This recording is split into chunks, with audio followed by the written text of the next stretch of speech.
What is going on, everyone? I am Jamie Shaw. I am joined here by my co-host, Scott Spinelli, and this is The Breakdown. Scott, how you doing today?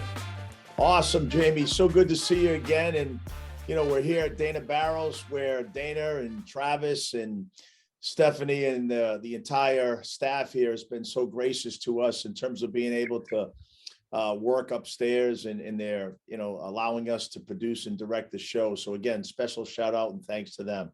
All is well though, Jamie. Good. And before we jump into it, before we get into today's episode, let's introduce ourselves. I'll start with me. I'm Jamie Shaw, National Recruiting Analyst, Rivals.com, the author of one of the largest scouting services in the country, ABC Basketball Scouting. Scott, tell them about you. Jamie, I've been a coach for many years. When I was done playing in college, I had an opportunity to coach at a prep school, 2 different prep schools as a head coach at a young age. And from there, I've kind of come up the ranks, been at most every level of Division I basketball, done some minor league pro, some NBA stuff. I've kind of lived around the country over the last several years, moved my family quite a bit, have worked for some tremendous mentors along the way, have learned so much. And it's been a great journey thus far with a lot more, hopefully, in store in the future. But again, Jamie, we met through this process and in my travels and, and meeting you and the relationship and the respect I've got for you. It really started through this recruiting and meeting you in those North Carolina back gyms quite a bit over the years. No, absolutely. And that's what makes it so exciting to be able to get to do. I've known you for a number of years. We kind of have the same passion and eye for talent and everything. But here's our 6th episode. Before we jump into Syracuse here, I want to ask you that you go ahead and look back at the previous episodes that we've done on The Breakdown. We have 5 previous ones before this Syracuse episode. So check them out. And if you like the content, please be sure to go ahead and subscribe wherever you're listening to it at. Share the content if you like it with all your followers. Rate us 5 stars and leave a comment. Let us know. But for this episode, number 6, we're jumping into Syracuse. Coming off of an 18-10 overall record, they finished 8th in the ACC. They won 2 NCAA games last year, San Diego State, West Virginia. Jim Boeheim, head coach at Syracuse since 1976, Hall of Famer, a legend. What is it about Jim Boeheim that allows him to continue having success? Jamie, for him, it's been obviously it starts like most every other successful head coach, Hall of Famer. It's been his recruiting prowess, his ability to recruit nationally over the last several years to develop players. Coach Boeheim and his staff have done an unbelievable job of recruiting, again, to that system too. We call them system fits, but he's established that 2-3 zone, the identity, which is known not only in college basketball here in the States, but it's known throughout the world of basketball as, what Coach Boeheim has established in terms of that 2-3 zone. You watch, kind of the transformation of their program over the last several years. And one thing will never change is the way they play in that 2-3. And, you can attribute that to a lot of the success, not only that he's had in regular season basketball, but again, when you play them on a tournament stage, it's really hard to get acclimated to that 2-3 zone. So again, I think it's, it started with recruiting, Jamie, and it continues to go on that path for Coach Boeheim and his staff, even having both his sons there now, who are both, tremendous players. And then I think it's kind of gone from not only the recruiting, but the identity of that 2-3 zone has made Syracuse a special program for years. And obviously it's attributed to Coach Boeheim and his staff. And as you mentioned, their zone and their style of play makes it tough come tournament time and all that. They had a nice little run. They've had a nice little run the last couple of years. This roster makeup's a little bit unique. They lose 6 of their top 8 players coming off of last year's team. But what they do return is preseason ACC first team Buddy Boeheim, Jim's son, 17.8 points per game throughout probably the last 25% of the season last year. Buddy Mania, Buddy Basketball, all these names, he just kind of took over. What is Syracuse getting in Buddy Boeheim, and how important is that to have a player like that coming back to lead your team? Well, Jamie, going back to when he was at Brewster Academy, I remember seeing him play And, in all honesty, he was a kid that was really under recruited, undervalued.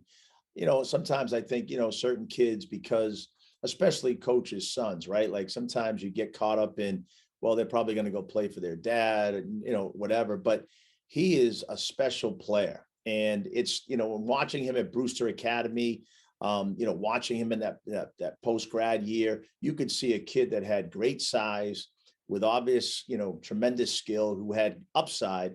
But the one thing that he's always been able to do, he's just a tremendous weapon behind that 3-point line. And, with the game, the way it's played today, Buddy Boeheim is a perfect fit, not only for, Syracuse or any college, high major, high level program, but even for the next level. And when he gets in a rhythm, Jamie, as we've seen throughout his career at Syracuse, he could light up the scoreboard, and he doesn't need much space to do it. So he's one of those special players, that, Coach Boeheim has always, he's had, but this one's obviously a little closer to him, being his son. He's a special type of player, Jamie. He really is. The other player that they returned with significant playing time last year, Joe Girard. Obviously, his high school exploits, the scoring that he put up, the totals he put up in high school are things of legend. Last year, 9.5 points. He made 53s, 3.5 assists per game. What type of step is Joe Girard going to have to take in order for this Syracuse team to reach what they're trying to do this year? Well, Joe Girard is, again, being very familiar with him, recruiting him in high school, and getting a chance to know him and his family. Great family. A kid that's always been somebody that can really shoot the basketball with real deep range. And, I think the best is yet to come with Joe Girard. I think we've seen him grow, from his freshman to his sophomore year.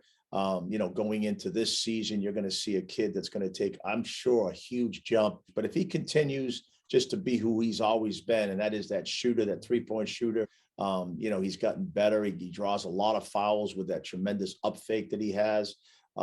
So, expect big things from Joe Girard this year at Syracuse. Another player that wasn't last year coming back, but is significant in what this Syracuse team's trying to do, especially with the rim protection within the 2-3 zone and all that type of stuff, major for what they do. They returned 6'10" senior Barama Sidibe. Again, he only played 2 games last year. Year before that, though, 6 points, 7.6 rebounds, 1.4 blocks, 1.3 steals per game.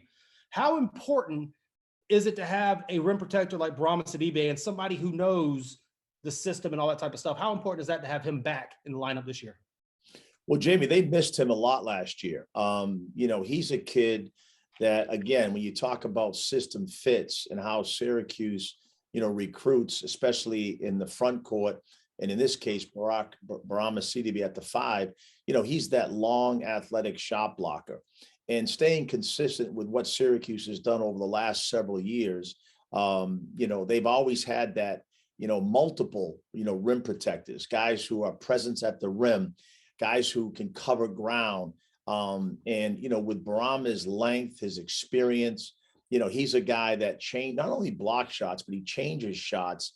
And, as we get into some of the video here shortly, you're going to see him. He does an unbelievable job at walling up, down there, where then he allows those forwards, the bottom forwards, the backline forwards in their 2-3 zone to come behind and block shots also. So they missed him a lot last year, especially on the defensive end. And he is evolving offensively. Again, I think Syracuse is another team, another program. They're, Coach Boeheim and his staff do a really good job at developing players. And I think that's a lot. It's very underappreciated by people in terms of, the general, consensus. They really do a nice job at it working in terms of developing their guys. And I'm sure Barama is going to be a much improved offensive guy this year also. We've already mentioned it a couple times in this podcast, the 2-3 zone. When you think about Syracuse, that's what you think about is the 2-3 zone. They've done a great job of establishing their identity. And I'm sure so many fans are excited about seeing you break this down because it's such a fascinating thing. But, they're 12th nationally last year in block shots per game, 5 per game. They're 36th nationally in steals per game last year at 8.1. Talk about the 2-3 zone. I want to hear their identity, and I want to hear you break it down from an insider's perspective as to how it is to play against it and what it is they try to do. That's That's tough playing against it, Jamie. I had to laugh because it's just something that you really, again, you can't simulate that 2-3 zone, no matter how hard you try with your scout team in preparation. And again, you got to tip your hat to Coach Boeheim and his staff and how they've been able to establish this identity with this 2-3 zone. And, when you think zone, you think 2-3 zone, most players, especially younger guys, they think, okay, we're going into a zone. It's now time maybe to take a rest, right? I think the mindset for some younger players is to rest when they're in a zone as opposed to playing man where they know they have to move and guard the ball and so on. But you got to look at Syracuse's 2-3 zone. And first, the most important thing to understand is how hard they play every possession. And again, when you talk about the zone, I used to work for a coach, Barry Collier, who's now the athletic director at Butler. Wonderful person, great coach. But what he used to tell our team at Nebraska was, if you take a bad shot, that's like a turnover off the rim. And again, Syracuse, sometimes you're forced into those bad shots so they can get into their transition game as if the shot was a turnover. So without further ado, Jamie, I'd love to dive into to this defensive 2-3 identity in terms of how they play it. So let's get into this first clip. In this first clip, you're going to see the 2-3 zone and kind of how it actually takes shape, right? So if you looked at this, you see a 2-3 zone, but it really looks like a 2-2-1. And those bottom forwards are so extended. And again, we've talked about recruiting and system fits. What Syracuse likes to have at all times, especially in the middle, is a shot blocker. And then those other four guys in the zone are all in a position where they can cover ground, and they all understand the importance of getting out on shooters because, again, as much as this is a 2-3, do not take for granted that you're going to get wide open threes because it just doesn't happen against Syracuse. You'll see in this first clip, you'll see Syracuse again, the 2-2 looks like a 2-2-1, but it is in fact the Syracuse's trademark 2-3. And in this case right here, you're going to see the defense right now in a position where as the ball gets swung, and you'll see it right here, they close out and then they bump back. So when this closeout comes from almost from like a slot to in between the wing and the slot, if the wing needs to step up, the wing defender, meaning for Syracuse, needs to step up, he actually steps out in a position where his butt is towards the baseline and his hands are out. So he's not allowing that pass to go from that slot wing area down to the baseline or the step out short corner area. Those are two areas in the zone, which really makes it hard for the defense to react when the ball gets there. So they do a great job of taking that pass away by just retreating and taking up the passing lanes. Now the ball gets to the middle, and you can see these two defenders up top. Their head actually is a swivel, kind of watching what the 5-man or what the postman is going to do on the offense. And you can see everybody else, is kind of in a position where they're ready to match up to the closest man. And in this case, they just close out, and that's a high hand, top foot, high hand contest. And those are the shots that Syracuse, sometimes forces you into. In this next clip, you're going to see Syracuse is kind of in a position now where when the ball comes over, half court, you see them take their shape. Looks like a 2-2-1, high hand close. You'll see here he kind of declares underneath the ball screen. That's another thing up top with these two defenders in the Syracuse zone. It's hard to screen them. And, when they do get screened, sometimes they'll punch over, sometimes they'll go under. But the other top guard is there to normally help in those situations. And on any quick, back reversal, you can see there, the bottom guy in the zone doesn't want to give away corner. So he allows the ball almost to go into the middle. He funnels it into the middle. And again, Syracuse is always going to have those 5-man or those big guys who can block shots as a presence at the rim. And that's what they recruit to. And it really works to their benefit in the 2-3 zone. Now the ball is kicked out, and you can see Syracuse here they run at the ball and how much ground they cover. We talk about sometimes, with zones, some guys get the mindset that means relax defensively. And in Syracuse's case, it couldn't be further from the truth. They are really getting out and they're really working hard every possession in the 2-3 zone. And that's their identity. That's what makes Syracuse so good in their zone. And you can see here, again, there's that bump back from the wing, taking away that corner pass, arms out, taking away passing lanes. And now on the reversal here, you'll see the ball gets kind of thrown up in the air, on penetration. And these turnovers are, possessions that occur quite frequently against the 2-3 Syracuse zone. In this next possession, you're going to see them again. They're going to take the shape here of, again, it looks like a 2-2-1. You can see those backline guys, how extended they are. And, this is within the ACC, right? So game to game, Coach Boeheim and his staff, I'm sure, are scouting the opposition. And, they know, there's Beverly for, number 10 for NC State, tremendous 3-point shooter. So they've got guys that they know, can make shots. So they extend, those backline guys quite a bit. And in this case here, you're going to see, the bottom forward takes it. Now the ball is in the middle. I believe that's Funderburk. He's a tremendous offensive player. And he just kind of flips it, which, you think now you almost got 2 feet, 1.5 feet in the paint in an area that if you could just crab dribble maybe against a normal, 2-3 zone, you're probably going to get fouled or finish this. And in this case, you can see Syracuse comes over, they wall up the shot. So that we call that like a flying wall, where now you actually leave your feet and you go straight up, on the offensive player. And then you can see another one of Syracuse's players. In this case, it's actually the middleman, converge and just come behind and block the shot. This is why Syracuse is one of the top teams in the country at not only blocking shots, but changing shots, because those backline guys are so active. They help one another out. They cover ground. And again, they're extremely well coached and drilled down there by Coach Boeheim and his staff. Here they are with great length in this possession here. You'll see their arms taking up passing lanes. There's the bump back. There's the high hand close. Again, they're very active in it. And you can see when that ball gets to that little short corner step out area, that's another area that they like to trap in. And you can see that was a great trap where they had high hands on it and made it a really difficult pass to throw. And again, now they converge on it, and here they go. Now they go from defense to offense.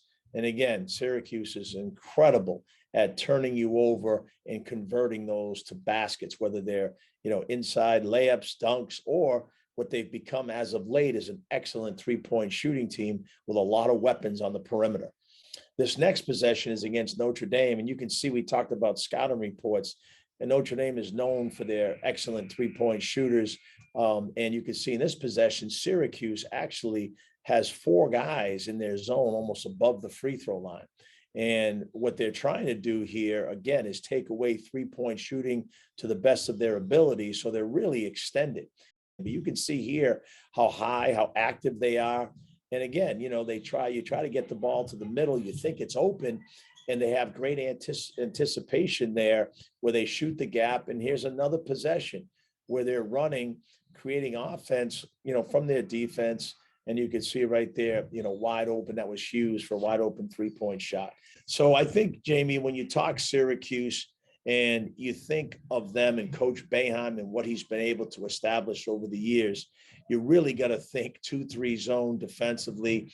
And I've been in games and I've seen them on video where they've been down big, 20 points, 25 points, and they will stay the course. They will stay in that 2-3 zone.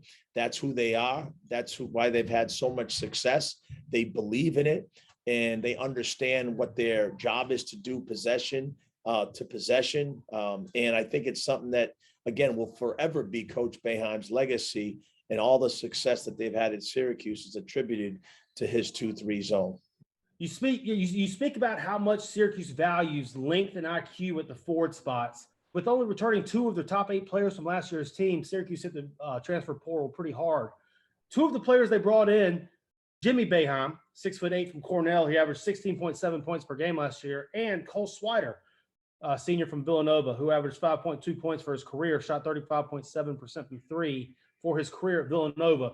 Those guys are both 6'8". They fit right into that forward spot with experience at Syracuse. What can we expect from Jimmy Boeheim and Cole Swider on the Syracuse team?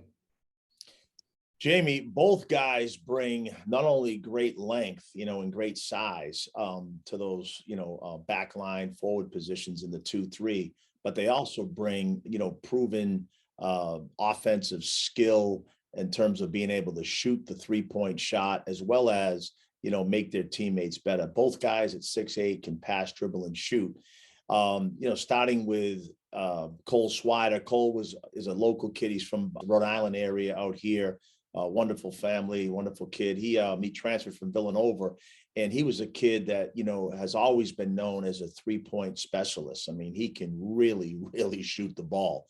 And again, when you start looking at the way Syracuse gets their guys open shots, whether it's through the 2-3 zone that we just talked about, turnovers, block shots, bad shots, change shots, and they convert to transition. Cole Swider is a guy that you're going to have to find early in transition because he can really shoot it. And then you add, Jimmy Boeheim, a proven, Division I kid who, when you average 16 points per game in the Ivy League, Jamie, that's saying something, because the Ivy League is another league that's very undervalued in terms of the talent level that's there. And, he's a kid that's coming in. He's experienced. He's been, he's proven to be able to score throughout his time at Cornell. I'm sure he's going to fit very nicely. Another kid who's extremely skilled with great size, understands the game, has got great length to him, and he's another weapon offensively. He can shoot it. He can, make people, he can pass, dribble, and shoot just like Cole. So both guys from the transfer portal really kind of filled a huge void with some of those departures that you made, you mentioned earlier. And we've talked a lot about how important rim protection is within the Syracuse team, what they try to do, players around the basket. Two guys from last year's team that showed a lot of promise, who will probably need to take bigger roles this year. Both of them 6'10", Jesse Edwards and Frank Anselm, playing behind and possibly alongside, we'll see what happens, of Bourama Sidibe as he comes back. But what type of steps forward can we expect from Jesse Edwards and Frank Anselm for this team? Jesse Edwards took a huge jump last year at the end of the season. And, you could see, there were flashes always. Jesse's a kid that always has been always oozing with potential. And near the end of last year, he had showed flashes during the ACC, but at the end of last year, the end of the season, and especially into the NCAA tournament, Jesse really helped Syracuse in their, how they advanced in the NCAA tournament in terms of his productivity. He's extremely long, very athletic, tremendous timing, shot blocker who, it's one thing to be a shot blocker.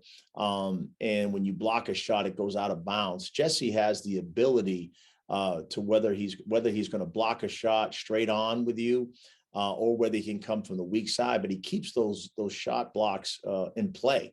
And that's a huge advantage too. So he's got a great feel at being able to block shots. And obviously we've talked about, Anselm, and, he's a kid that's experienced. He's a, wide body kid, physical. But again, that, great length to him. He's another guy that's a rim protector, evolving offense, just like with Jesse. Those two guys will be better offensively.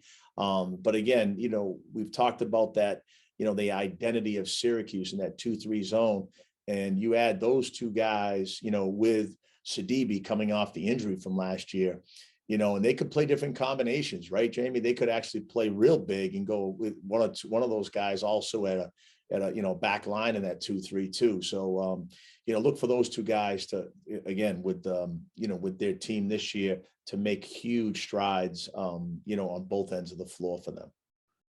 With all the skill that they have at the guards and the shooting and passing and dribbling that they have at the guards and the forward spots, the athleticism and length that they have at the post position, Syracuse's offense has begun to morph, has continued to morph as Boeheim has gone throughout his career and everything into what it is today. I'm fascinated for you to take us through their offensive identity and what it is they try to accomplish and how they try to accomplish what they do on offense, in the later parts of Boeheim's career here. Well, Jamie, you got to kind of start with what they've kind of developed into, just like most successful teams at every level of basketball now is really identifying and addressing 3-point shooting. That 3-point line has really changed the game, and it changes the way that you actually go about recruiting. There were days that you go back to Syracuse, when they were, with the Derek Colemans and, Stevie Thompson and the Ronnie Cycles, they played more of those traditional two big guys. In today's game, it's a lot different because that 3-point line really, it puts an emphasis in recruiting on getting and attracting skilled players, especially kids who could shoot that 3-point shot. So what they've done, throughout their time is they've evolved, by now being a team that not only has that length and athleticism, and they could play a variety of ways in that 2-3, but they've really recruited 3-point shooting. I mean, I think with Syracuse, there's not enough credit that's given to them in terms of their efficiency on offense, as well as their ability to exploit matchups, sort of like another NBA type team where when they have matchup advantages, Coach Boeheim and his staff do an incredible job of exploiting those. And then when you take all of the weapons offensive from the 3-point line, it is really, interesting to watch how these guys actually execute, at a high end on offense. So let me kind of start and let's go over this first clip. In this first clip, this possession here is they come down and they rebound the ball in their zone. And you can see guys running wide. And it's a very simplistic approach. They stay wide and they just hit the open guy. It couldn't be more simple, but at the same time, simplicity with the ability to execute and understanding who's open is something that translates well for any team. And Syracuse does it as well as anybody. You're going to see offensively them coming down in a possession here where there's a pitch ahead. And when they come down the floor, they run, something pretty simple. But when they come off those down screens, and you can see this possession, Buddy Boeheim, he comes off, he's turning his inside foot, getting his shoulders squared and, shooting that shot in rhythm. And it might look like a contested shot. But again, when he's in rhythm, just like some of these other guys they have, he can really get it going. I've seen it personally, from the opposition on the bench, him light up the scoreboard very quickly. But again, if they're open, and especially if they're in rhythm, that 3-point shot has become a huge weapon for Syracuse over the last several years. In this next possession here, you're going to see what I meant by kind of the pro game. And in this possession, what they do is they initiate a little switch. So this is Guerrier. So again, staying consistent with that NBA mindset, anytime there's a switch and they can exploit a matchup, this is a situation where Syracuse will take advantage of you and they'll exploit you wherever they are on the court. In this possession here, they go from perimeter to post, and he just scores against a overmatch, guard who cannot match up with Guerrier down there. In this next possession here, you're going to see them coming down again, in a similar situation where it's just a dribble handoff, very simple, and it's a little switch. And now it's a guard big switch with Dolezaj. And, again, getting the ball to him down the post, they do an unbelievable job. I mean, most teams talk about, hey, if there's a matchup problem, or we have a matchup advantage, let's explore, let's get the ball to that person. Well, Syracuse does it. And you can see here, Dolezaj down on the block here with Goodwin, a very versatile player, one that can go in and out away from the basket. But if he gets the ball down here, he's a very capable perimeter to post, back you in and score down there. And again, exploiting a matchup against a guard with a big guy in the post. Another example here where you see Buddy Boeheim, at 6'6" or so, 6'5", 6'6", maybe even bigger, kind of going against a smaller defender here and just kind of takes him down into the paint, just shoots right over. So again, exploiting matchups is something that Syracuse does as well as anybody. It's that NBA mindset. But the one thing that really has kind of made them, who they are as of late is the ability to shoot that 3-point shot.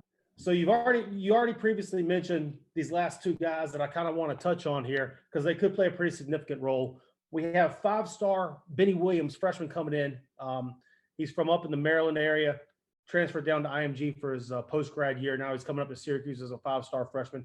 And Samir Torrance, he was a top 100 kid, ranked number 90 overall by Rivals.com. Coming out, went to Marquette. Now he's coming back to Syracuse this year. Both of these guys are interesting players. How do you see them fitting into what they're trying to do here with the Syracuse team and providing some depth and talent this year? It's a nice, class when you just specifically talk about those two players. Let's start with Benny Williams. I remember seeing Benny play in Maryland. He was over at St. Andrews. We had his teammate over at Boston College, Kamari Williams, Walt Williams' son. And when you saw Benny at a young age, you saw a kid that had, tremendous skill, real athletic, big time motor, great feel for the game. And then you take all of that and you add his length and how he's grown with now his ability to make shots from that 3-point line consistently.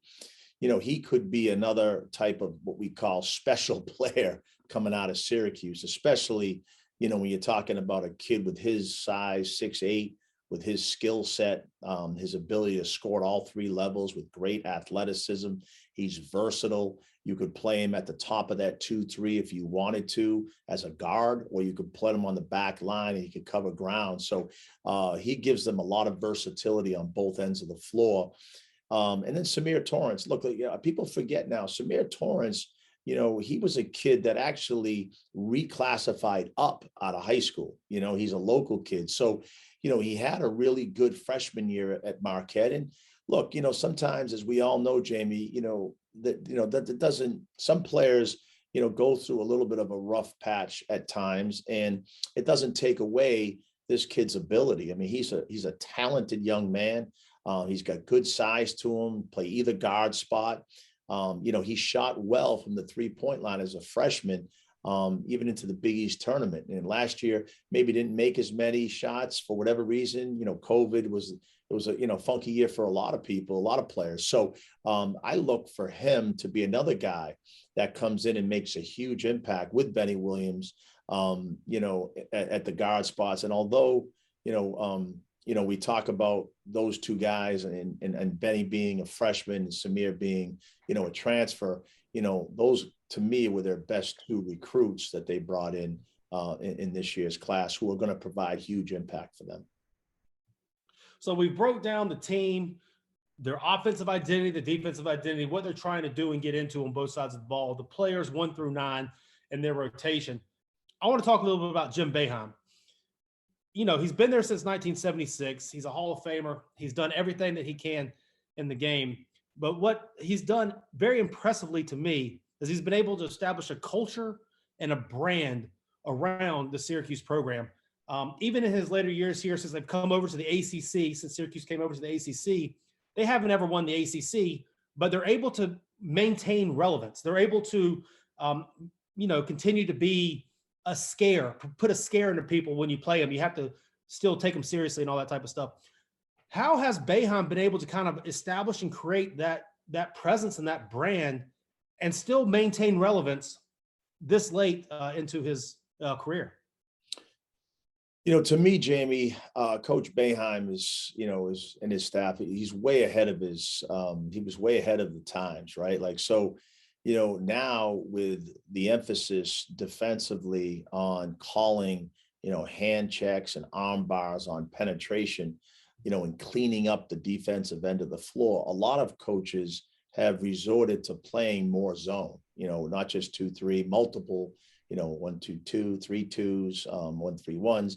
But what Coach Boeheim has done with his vision, when he first, you could see Syracuse, I remember playing against them in college, and, to establish an identity, for that many years and to recruit, to that system. So system fits, and to be this successful over time by playing what most people would think a 2-3 zone is simple, right? Like most coaches or most of the general belief would be, okay, I know what to do against 2-3 zone.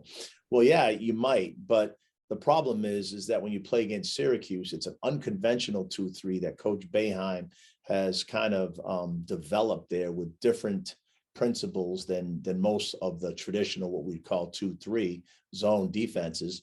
And at the same time, he's recruited so well to that style, to that, unconventional style that, Syracuse is a very, very difficult matchup.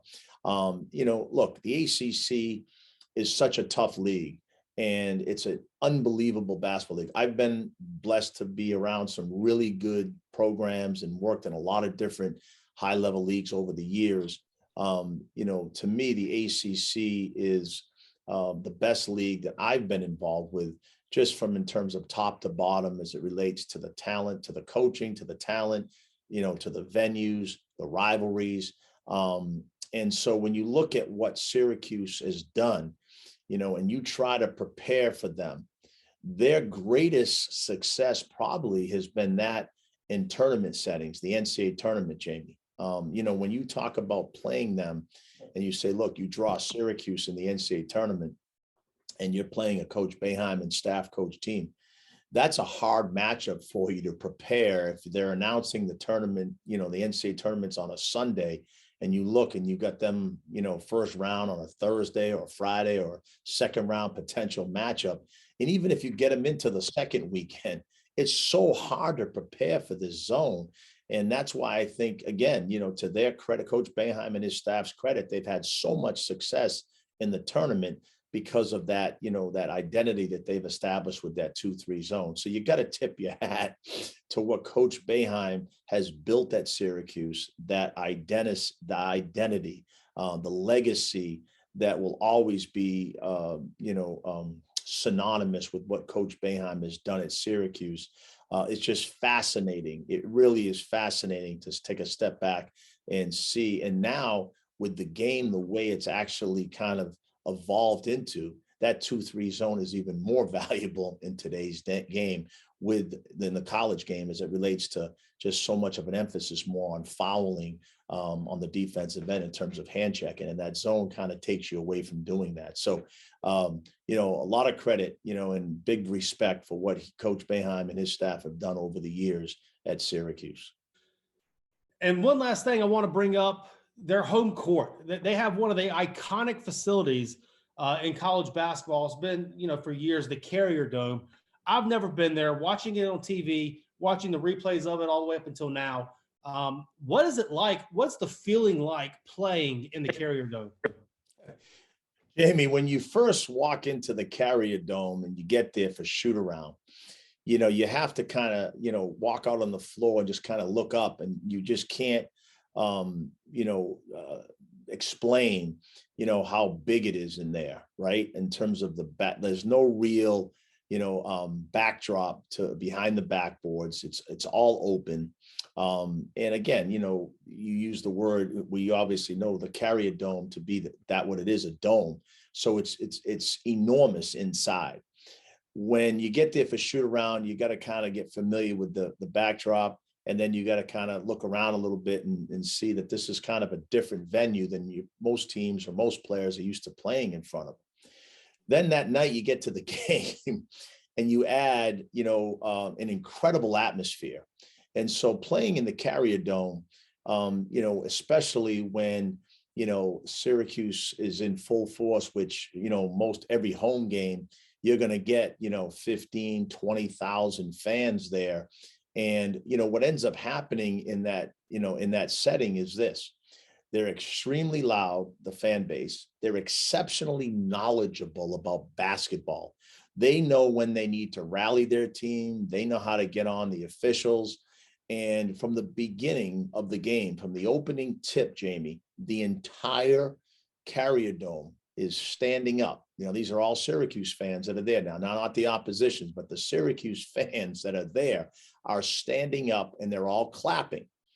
And they don't sit down, Jamie, until Syracuse scores, their first field goal, not first point, free throw, first field goal.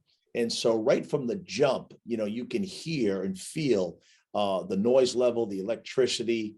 And again, the credit goes to what Coach Boeheim and his staff have established with that kind of support, fan support. And, the fan, they're so knowledgeable about basketball. That makes it even that much more, of a home court advantage when they know how to get their behind their team. If there's a tough, tough part of the game they're going through, their fans get on their side and they really rally them. So very difficult place to play. One of the best venues in college basketball that I've been associated with, just in terms of being able to play in that setting around those type of fans. And it is a huge, huge advantage for Syracuse playing in that Carrier Dome. And there we have it. That wraps up episode 6, our Syracuse episode on the breakdown. But before we say our goodbyes, we've gone through the venue, we've gone through the coach, we've gone through the personnel, we've broken down their offense, we've broken down their defense, their identities, what they try to do, and everything for Syracuse University. So if you enjoy this content, please make sure that you subscribe to our podcast. Please share it across your platforms as well. Also, leave a comment below of what you think about the Syracuse team, what you think of the ACC as a whole. We want to hear from you. Please make sure you comment below, and rate us. Give us 5 stars. That helps us get out to more people. The more you comment, like us, the more that you subscribe, the more people that we can get out to and share this content with. So thank you guys very much. Scott, thank you very much for the episode. And guys, we will see you next time. Thanks, Jamie.